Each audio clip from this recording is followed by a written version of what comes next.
Bismillahirrahmanirrahim. Assalamu alaikum students. Welcome to Study Science at Home. We are studying periodicity of properties. आज हम learn करेंगे ionisation energy. Two properties already हम study कर चुके हैं, atomic radius या atomic size and shielding effect. आज हम स्टडी करेंगे third property, that is ionisation energy. What is ionization energy? Amount of energy required to remove the most loosely bound electron from the valence shell of isolated gaseous atom. किसी भी isolated gaseous atom के valence shell से जो most loosely bound electron है उसको remove करने के लिए, उसको निकालने के लिए हमें जितनी energy required होगी उसको हम नाम देंगे ionization energy का। आप सब जानते हैं एटम का स्ट्रक्चर बहुत अच्छी तरह से अंडरस्टैंड आपने ऑलरेडी किया हुआ है कि एटम के न्यूक्लियस में प्रोटॉन होते हैं और शेल्स में इलेक्ट्रॉन्स होते हैं। प्रोटॉन्स इलेक्ट्रॉन्स को अट्रैक्ट करते हैं, मीन के प्रोटॉन न्यूक्लियस में होते हैं और शेल्स में जो इलेक्ट्रॉन होते हैं उन दोनों के दरमियान में एक इलेक्ट्रोस्टैटिक फोर्स होती है जो उनको एक ही एटम में जो है वो एक ही पोजीशन पे रखती है न्यूक्लियस में, और जो इलेक्ट्रॉन्स हैं वो शेल्स में होते हैं। तो अब क्या है, न्यूक्लियस की उस फोर्स को जो कि वो वैलेंस शेल के इलेक्ट्रॉन पे लगा रहा है उसको ओवरकम करने के लिए डेफिनेटली हमें कोई ना कोई एनर्जी रिक्वायर होगी। हम एनर्जी प्रोवाइड करेंगे उस अट्रैक्टिव फोर्स को तोड़ने के लिए, उस इलेक्ट्रॉन को वैलेंस शेल से रिमूव करने के लिए, और जितनी एनर्जी हमें रिक्वायर होगी उसको हम बोलेंगे आयोनाइजेशन एनर्जी। यहाँ अब हम एग्जांपल देख लेते हैं। सोडियम, आप जानते हैं कि सोडियम का एटॉमिक नंबर 11 है। इसके आउटर मोस्ट शेल में, थर्ड शेल में जस्ट 1 इलेक्ट्रॉन होता है। सोडियम जब एक इलेक्ट्रॉन रिमूव करता है और ये Na पॉजिटिव केटाइन की फॉर्म में जो है आ जाता है तो इसको एनर्जी रिक्वायर होती है 496 किलो जूल पर मोल, मतलब एक मोल को energy 496 kilo joule energy require होती है। अब सोडियम के वैलेंस शेल में एक ही इलेक्ट्रॉन है तो इसको एक ही इलेक्ट्रॉन रिमूव करना है। इसको स्टेबल होने के लिए ये क्या करेगा कि सोडियम एक इलेक्ट्रॉन जो है वो रिमूव कर देगा और आयोनाइज हो जाएगा। आयन की फॉर्मेशन इसकी होगी और आयन जो है उसको हम स्पेसिफाइड नाम देते हैं केटाइन का, मीन ये सोडियम एक केटाइन बन गया। सोडियम के वैलेंस शेल में क्योंकि एक ही इलेक्ट्रॉन है इसलिए इसकी एनर्जी को हम बोलेंगे फर्स्ट आयोनाइजेशन एनर्जी, क्योंकि एक ही इलेक्ट्रॉन यहाँ से रिमूव होना है। लेकिन कुछ ऐसे भी एलिमेंट्स हैं जिनके जो है वैलेंस शेल में 2 या 3 इलेक्ट्रॉन्स होते हैं। फॉर एग्जांपल अगर हम सेकंड ग्रुप की बात करें और यहाँ पे मैग्नीशियम है तो मैग्नीशियम की आपने मोस्टली यहाँ पे इस पे चार्ज या वैलेंसी देखी होगी। आप +2 की फॉर्म में हमेशा इस जो है केटाइन को या आयन को स्टडी करते हैं। तो मैग्नीशियम के वैलेंस शेल में 2 इलेक्ट्रॉन होते हैं, ये सेकेंड ग्रुप एलिमेंट है। तो मैग्नीशियम क्या करेगा, पहले एक इलेक्ट्रॉन जब रिमूव करेगा तो इसको चाहिए 738 किलो जूल एनर्जी। अब एक इलेक्ट्रॉन तो रिमूव हो गया लेकिन इसके न्यूक्लियस में अभी भी सिमिलर नंबर ऑफ प्रोटॉन्स हैं। इसके न्यूक्लियस में 12 प्रोटॉन प्रेजेंट है, लेकिन अब इलेक्ट्रॉन कितनी हो गई 11, तो प्रोटॉन ज़्यादा हैं, वो तो रिमेनिंग इलेक्ट्रॉन को और स्ट्रॉन्गली अट्रैक्ट करेगा। तो क्या होगा जब मैग्नीशियम को सेकेंड इलेक्ट्रॉन रिमूव करना है वैलेंस शेल से तो उसको पहले से ज़्यादा एनर्जी रिक्वायर होगी। तो सेकेंड आयोनाइजेशन एनर्जी की वैल्यू हमेशा फर्स्ट आयोनाइजेशन एनर्जी से हमेशा हायर होती है। इसको हम बोलेंगे second ionization energy. First electron के लिए हमें फर्स्ट आयोनाइजेशन एनर्जी रिक्वायर होती है और सेकेंड के लिए सेकेंड आयोनाइजेशन एनर्जी रिक्वायर होती है, और सेकेंड आयोनाइजेशन एनर्जी की वैल्यू हमेशा फर्स्ट आयोनाइजेशन एनर्जी से हायर होती है क्योंकि न्यूक्लियस की ग्रिप जो रिमेनिंग इलेक्ट्रॉन है उन पे ज़्यादा हो जाती है। इसी तरह से अगर 13 ग्रुप एलिमेंट है जैसे कि उसमें एलुमिनियम है तो वो भी जो है समटाइम आयोनाइज होता है Al+3 की फॉर्म में। तो अगर तीसरा इलेक्ट्रॉन भी रिमूव करना होगा तो डेफिनेटली सेकेंड आयोनाइजेशन एनर्जी से ज़्यादा उसको एनर्जी उस थर्ड इलेक्ट्रॉन को रिमूव करने के लिए चाहिए होगी।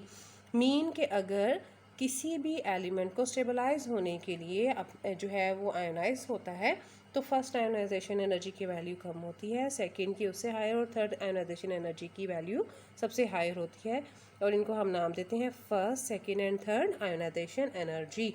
हमने यहाँ पे फर्स्ट और सेकेंड आयोनाइजेशन एनर्जी की वैल्यू को स्टडी किया। आपको आइडिया हो गया होगा कि किस तरह से जो है इलेक्ट्रॉन रिमूव करने के लिए किसी भी एटम को अपने वैलेंस शेल से इलेक्ट्रॉन रिमूव करने के लिए एनर्जी रिक्वायर होती है। क्यों एनर्जी रिक्वायर होती है? ताकि जो न्यूक्लियस की ग्रिप है या न्यूक्लियस की जो फोर्स है उसको ब्रेक किया जाए और इलेक्ट्रॉन जो है उसको वहाँ से रिमूव किया जाए। इसको हम बोलते हैं आयोनाइजेशन एनर्जी, जिसका यूनिट है किलो जूल पर मोल। अब हम आयोनाइजेशन एनर्जी का ट्रेंड, पीरियड और ग्रुप में स्टडी करते हैं। पहले ट्रेंड देख लेते हैं पीरियड में। आयोनाइजेशन एनर्जी का ट्रेंड किसी भी पीरियड में क्या होता है? अगर left to the right move करें विद इन अ पीरियड तो आयोनाइजेशन एनर्जी की वैल्यू इंक्रीज़ होती है। आयोनाइजेशन एनर्जी की वैल्यू इंक्रीज़ ही होती है क्योंकि एटॉमिक साइज रिड्यूस होता है विद इन अ पीरियड, अगर हम लेफ़्ट से राइट की तरफ मूव करें।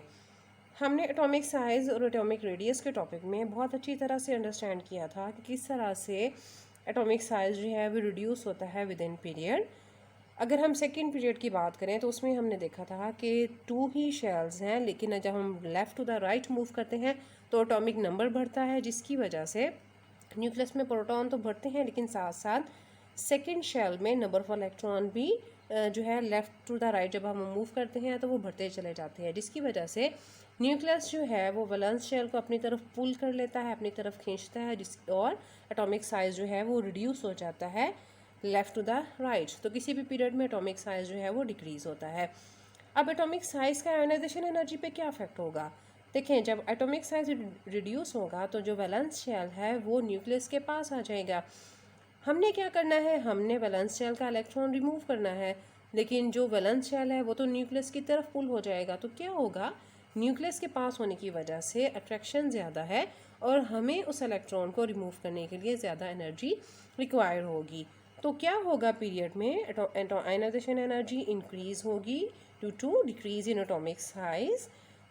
एटॉमिक साइज जो है वो क्यों डिक्रीज़ होगा? क्योंकि एटॉमिक नंबर जो है वो इंक्रीज़ होगा लेफ़्ट टू द राइट, और effective nuclear charge mean proton number में इजाफा होगा, और वो प्रोटॉन क्या करेंगे? वैलेंस शेल को अपनी तरफ पुल कर लेंगे और स्ट्रॉन्ग अट्रैक्टिव फोर्स को हमें तोड़ने के लिए या वैलेंस शेल के इलेक्ट्रॉन को रिमूव करने के लिए हमें ज़्यादा अमाउंट ऑफ एनर्जी रिक्वायर होगी।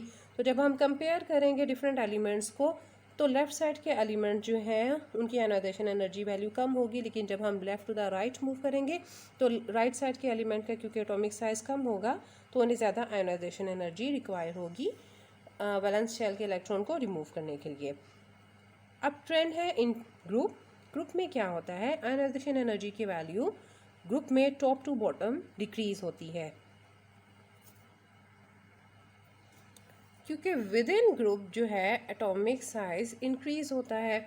जब हम टॉप से बॉटम की तरफ ग्रुप में मूव करते हैं तो अगर फर्स्ट एलिमेंट है तो उसका एक शेल है जिसमें इलेक्ट्रॉन्स हैं, सेकेंड एलिमेंट है तो उसके 2 शेल्स होंगे, थर्ड है तो 3 शेल्स होंगे। ये भी हमने एटॉमिक साइज और रेडियस वाले टॉपिक में बहुत अच्छी तरह से अंडरस्टैंड किया, क्योंकि top to bottom addition of shell हो रहा है, जिसकी वजह से जो साइज़ है एटम का वो इंक्रीज़ कर जाता है।